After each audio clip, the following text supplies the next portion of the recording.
Hey there, I'm Tony Dokoupil. Welcome to The Uplift. We got a great show for you, a great cast of characters as well. Among them, these, a bus driver who bent the rules and drove in her socks, but for a very good reason. We will show you that reason. Plus, pro athletes, at least one anyway, who isn't just cool to the kids who look up to him, he's helping them be cool too. Also, the swimmer who suffered a tragic incident in the water but did not let the fear of hopping back in the pool prevent her from doing what she loves. Plus, we take a trip to America's longest-running week-long rodeo, and guess what? It's not in Texas. It's not even in the South. Any guesses where it might be? You're going to find out coming up. You're watching The Uplift.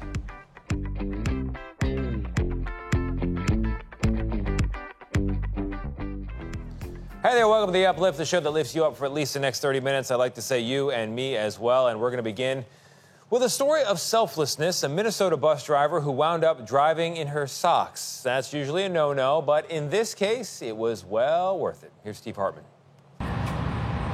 Nothing gets past Minneapolis bus driver Jane Arndt Verhelst. Tire pressure, seats clean, all systems go. But recently, Jane noticed a problem outside her bus. It was about a month ago. She was approaching this intersection when she saw a woman standing in the middle of the road. And then when I opened up the door, that's when I really saw her.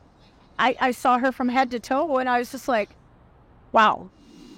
The woman, who appeared to be homeless, wasn't wearing any shoes.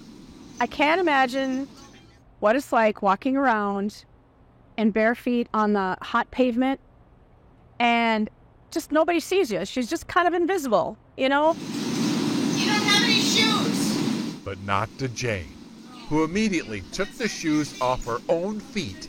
Here's one, here's another. And gave them to her. No, she's getting my shoes. Oh, okay. I knew that you're not supposed to drive in your socks. It's a big no-no. But I couldn't help it. Come on in, you guys. Several riders witnessed that moment, but perhaps no one was more touched by it than this woman. Sarah Selden had been homeless before. She knows how meaningful a simple kindness can be. It really affected me because it was like, oh my gosh, she sees this woman. We're often told to put ourselves in someone else's shoes. But in certain moments, it's almost more important to let that someone stand in ours. Steve Hartman, on the road in St. Paul, Minnesota. Nothing better than a Steve Hartman story. To our next story, it can still be hot when the school year starts in a lot of cities, and some classrooms have no way to beat the heat, and that can lead to some uncomfortable conditions and distractions for the students. But schools in Philadelphia have found a way to cool off thanks to an NFL player. Here's Eva Anderson. We're creating our own classroom norms. In Miss Tara Williams' 5th grade classroom, behind every raised hand is a smile. But how can we be optimistic? Remember that positive mindset. It's a lot easier for these students to be optimistic this year now that their classrooms have air conditioning. It feels amazing. We're not in the hot temperature. Andrickson De Leon says it's easier to speak up in class discussions. Being quiet. In years past, De Leon says unbearable temps clouded his young mind. I couldn't focus. I was focusing on myself from the extreme heat, so I couldn't focus on my work. Miss Williams says she's already noticed a major difference academically and behaviorally. So the kids last year, even though we were here, mentally we weren't here because it was so hot. Now the kids are smiling. One of those smiles belongs to Joseph Davila. It's really cool, it feels nice and all that stuff. And no people is having no headaches. Gloria Casares is one of 8 district schools that underwent major electrical upgrades and had AC units installed over the summer. It was thanks in part to a $200,000 donation from Eagles quarterback Jalen Hurts in April. Whew, it's cool in here for a change. Principal Awilda Balbuena says she's thrilled her students no longer have to leave 3 hours early on hot days. It feels great to know that we can learn all day and not have to leave because we're dripping in sweat. Some students are even making comments she says she thought she'd never hear. I felt good, but then all of a sudden I start getting cold. And I'm thinking, oh my God, that's like the best news I've ever heard. For a full day of learning, these students will now just need their pencils, their minds, and maybe a sweater. Eva Anderson, CBS News, Philadelphia. Coming up in just a moment, you're going to meet a teen on a mission to clean up our planet, how her passion project became a real movement. Plus, a man who decided to help revive California's dwindling butterfly population by opening a sanctuary right in his backyard.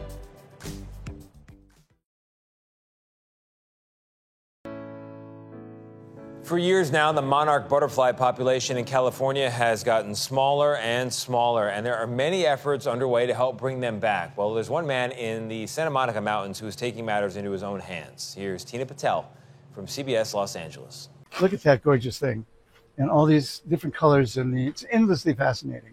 Bill Berge spends a lot of time studying caterpillars and butterflies. He says he's been drawn to them since he was a boy. They're laying their eggs on nasturtium. See the eggs down here? There's probably well over 100 eggs. I'm an artist. I'm very visual, and they're just, nothing is more beautiful than all the different kinds of butterflies. Several years ago, while Berge was renovating the grounds of the historic Mountain Mermaid property in Topanga, he decided to build an enclosed butterfly house. He had learned that some species of butterflies were becoming endangered, partly due to habitat loss and climate change. The monarchs are down over 99%. There used to be millions of them in California.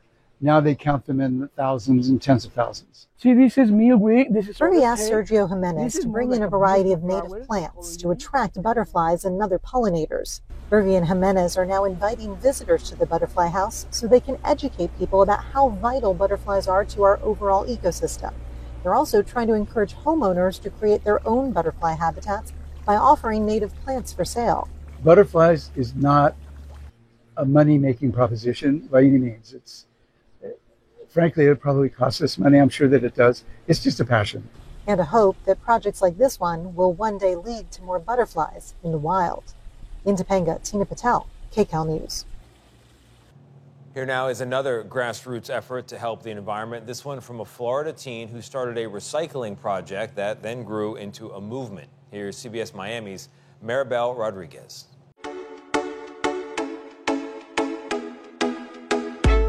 17-year-old Amelia McKay is on a mission to save the environment one piece of plastic at a time. I'm definitely proud of the project. It's definitely one of the coolest things I've done. Amelia is talking about the project she created, Plastic Smart, aimed to raise awareness about the environment and marine debris washing up on our beaches. The main part of the project, though, was an educational curriculum I developed that Eco Adventures here is helping me run at the Nature Center as like a field trip option. It's designed for K-12 students. They'll come here, learn about the plastic problem, do a beach cleanup. And it's for her dedication and love for the earth that Amelia, who has been a Girl Scout since she was 5 years old, was awarded the Gold Award. It is the highest award a Girl Scout can earn. It really felt on top of the world.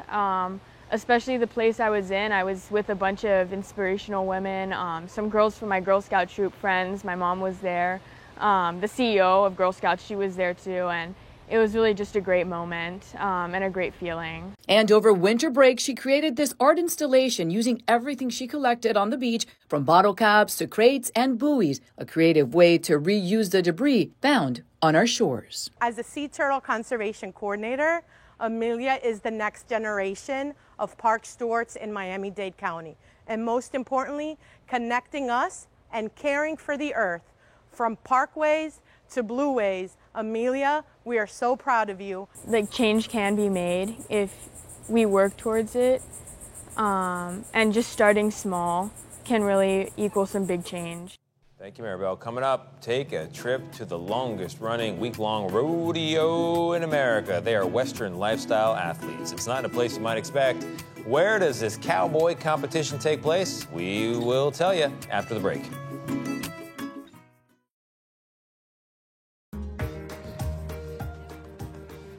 The Tampa Bay Buccaneers are working to encourage diversity in the NFL coaching ranks, opening their doors to coaches from high schools and colleges all across the country. Jonathan Jones has a look at this first-of-its-kind program. Genevieve Humphrey is settling in on the sidelines. It was the best feeling ever because this is something that it was like this dream that's just been like building and building and building for 3 years now, and I'm here. After several years coaching at colleges across the country, Humphrey is the new assistant strength and conditioning coach for the Carolina Panthers. Her first job in the NFL. Can you believe this? No. Like, yes and no. It's one of those things where I'm like, dang, manifestation is real. To understand how this happened, let's take you back to when we first met Humphrey 3 months ago at the headquarters of the Tampa Bay Buccaneers. Is this your future? I think so. Absolutely. Humphrey was one of 25 people selected for the Buccaneers National Coaching Academy, picked from a pool of more than 1,500 applicants. I see my future changing before my eyes, just getting to be here. Work for really good coaches. The inaugural class was made up of high school and college coaches and included 5 female and 3 international participants. At the time, Humphrey was a strength coach at Georgia Southern University. The Academy's mission is simple: open the door to the best potential coaching talent out there. People who wouldn't normally have access to the NFL coaching pipeline. There's so many talented coaches out there. The program is the brainchild of Bucs owner Darcy Glazer-Kasowitz. This was a real passion project for everybody in this building, from coaches to scouts to player personnel to the front office staff. There is everybody's fingerprints on this program. The week-long program includes master classes from the Buccaneers leadership, plenty of networking opportunities, and time on the field with players and coaching staff, including head coach Todd Bowles. How hard is it to get into the NFL? How hard is it to get a foot in the door here? It's extremely hard because of the lack of teams. You know, there are 32 pro teams. There's over 500-something college football teams. So even if you're qualified, that doesn't guarantee you a chance. The NFL has long grappled with diversity in its coaching ranks. Despite 2/3 of players being men of color, more than 80% of head coaches in the past decade are white. But there's been some progress. In this upcoming NFL season, there are 9 minority head coaches and 15 women who are full-time coaches. No NFL franchise has hired more black head coaches than the Buccaneers. The team is also the first to have 2 female coaches on staff. I think the NFL is now more receptive to having all these opportunities open up to other people from the outside, and this academy is part of it, and that's showing it. It's an open cast net, but you can learn from anybody. The minute you stop learning is the minute you stop teaching. Walking the door, I just wanted to be a part of the whole experience and kind of go at it with like this like 5-year-old euphoria of just like, I have so much to learn, and this is my entry into the NFL. That first entry would include meeting one of her heroes. I'm so excited for you guys. Truly. This is Maral Javadivar's 6th season with the Bucs. She's one of the first female coaches in the NFL and also happens to be a strength coach. We're going to continue to talk, and I mean, there's 5 more days of this. Yeah. So. As fate would have it, the week she was in Tampa, Humphrey got the call for a final interview with the Carolina Panthers. And that brings us back to Bank of America Stadium as Humphrey prepares for her first NFL season. I have seen more respect and more acceptance being in the weight room here than I have anywhere that I've been. I think the academy was really special. It really allowed me to understand how to like walk into that space knowing that I'm meant to be there. You are. Now Meg Oliver takes us to that iconic and long-running rodeo location. It's going to surprise you.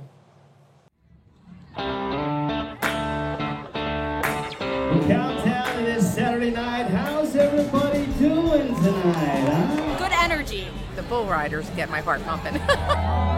Under the summer sky, the national anthem fills the air. And thousands of fans pack the house ready for adrenaline-pumping action. We're just here for the good vibes. Hopefully, someone gets knocked off. It's not Texas or Wyoming. This is New Jersey, an hour south of Philadelphia in Pilesgrove. Cowtown Rodeo is the longest weekly running rodeo in America. How in the world did one of America's oldest rodeos end up in New Jersey? My family for like 13 generations has been in Salem County in agriculture. Truthfully, one of my great-grandfathers helped drive 300 head of cattle to Valley Forge in 1778. So we've been doing this for a long, long, long time. Grant Harris is a fourth-generation cowboy. What does Cowtown Rodeo symbolize? It's Americana. Yeah. We've been doing it long enough. We've created a fan base. Cowtown started in 1929, paused during World War II, and kicked off again in 1955. Cowtown Rodeo. Since then, running every Saturday from Memorial Day to the end of September. Grant and Betsy Harris took over the reins in 1978. Why is this rodeo so special? When you come on Saturday night, you'll see that there are, kids running around and people barbecuing. It's like something out of the 40s that you would see, picture on an old calendar. That's what it reminds you of. From bull riding and steer wrestling to bareback and tie-down, the heart-pounding sport attracts more than 4,000 spectators here on a weekly basis. How many famous cowboys and cowgirls have come through here? Just about anybody who's anybody in the rodeo business. Absolutely. The family also runs an 1,800-acre farm and raises cattle. It's a sprawling, attractive piece of property. This is a lot of land for New Jersey. How many people have knocked on your door asking you to sell? A lot. A lot. Some of the numbers that they've thrown out there were worthy of due consideration. You were tempted. Fear. Well, when they, tens of millions of dollars is a lot of money. But when it all boiled down to, my question to Betsy, you want to start over somewhere else? No. No. He is a replacement. Instead, Grant and Betsy passed the torch to their daughter Katie and son-in-law R.J. Griscom in 2020, the fifth generation and first woman in charge. How old were you when you started pitching in?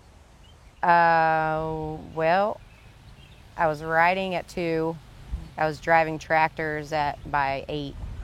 And since then, here I am now. What does it mean to you that your dad turned those offers down? I'm glad he did, because I wouldn't have had the experience that I'm having now. The couple has 2 children, the ranch and rodeo lifestyle already deeply rooted in their 12-year-old son, Nate. Since I was born, basically, it's been just riding bulls and having fun and working on the rodeo. It's awesome. What are you hoping fans walk away with after a night at the rodeo? That there's a decent amount of fans that come here actually looking for a little bit of Americana. And I think when they leave, I hope that they took a part of it with them. Let's go. A cowboy culture passed on from one generation to the next in an unexpected place. What does the future of Cowtown look like today? Well, our crowds are up. The kids are a lot more dynamic with management of the rodeo than I'm willing to be at this stage of my career. So the future is bright. I can't foresee anything except for some sort of natural catastrophe that would stop us from having this rodeo. Let's go. Coming up, the competitive swimmer who suffered a tragic incident that left her afraid of the water. She did not let it stop her, though, from doing what she loves and from winning big. Competitive swimmer Allie Truitt always swam to be the absolute best until a tragic incident in the ocean made her fear the water she once loved. Now, though, she's back in the pool and she is swimming once again to win. Here's Jerika Duncan. Ready? Go. Back in the water is where Allie Truitt belongs. As a little girl, she swam for fun. By age 12, she was swimming to be the best, says her coach, Jamie Barone. One more. 31-1. Allie's the type of athlete that does anything that's asked of her without asking questions. In high school, she broke records. By college, she was a top swimmer at Yale. And her specialty, swimming long distances fast, would be her saving grace. This has been definitely a roller coaster of a journey, and I'm just over a year out, and there are definitely still good days and bad days. You see, last year, Allie almost lost her life. Just 2 days after graduation, a shark attacked her while in the waters of Turks and Caicos Islands. She was with her old teammate, Sophie Pilkington, who had just graduated from medical school. Sophie was in the water with me during the attack, and she was my captain of the swim team my freshman year. After the shark attack and bit my foot and part of my leg off, we swam ourselves back to safety to the boat, roughly 75 yards in the ocean. And immediately upon getting on the boat, Sophie tied a tourniquet on my leg to stop the bleeding. On Allie's 23rd birthday, doctors amputated her leg. I was feeling really fearful of the water. Hearing the sound of water at that point would trigger flashbacks to the attack. But fear's grip held no power. You have the shark attack, and then you get back in the water in a matter of... I got back in 6 weeks after for the 6 first weeks. time. And I was at my first competition 3.5 months after the attack. 3.5 months later, you're competing. Yes. Last month, we joined her at practice in Connecticut. Like stroke your arms on your back. One at a time. She works out 6 days a week, using a prosthetic leg in the gym. In competition where it's not allowed, she's learned to swim without it. At the U.S. Paralympic trials, she placed first in the 100-meter backstroke, setting the American record. I'm one of many of para-athletes who are absolutely incredible and just refuse to give up. Do you see yourself as past the point of asking, why me? I think, there will always be a piece of me that wonders that. A friend gave me a book early on in my recovery called When Bad Things Happen to Good People. And the message in the book is we can't control what happens to us, but we can control how we respond and how we make meaning of it. An outlook that proves Allie Truitt is already winning. Jerika Duncan, CBS News. Already winning, and we're happy to say she continued to win at the 2024 Paralympics in Paris. Allie took home not 1, but 2 silver medals. That's a great note to end on. I hope we brightened your day. I hope we lifted you up. If for some reason we didn't, Giselle, looking in your direction, reruns are free. I'm going to go find some good news. Cheeser.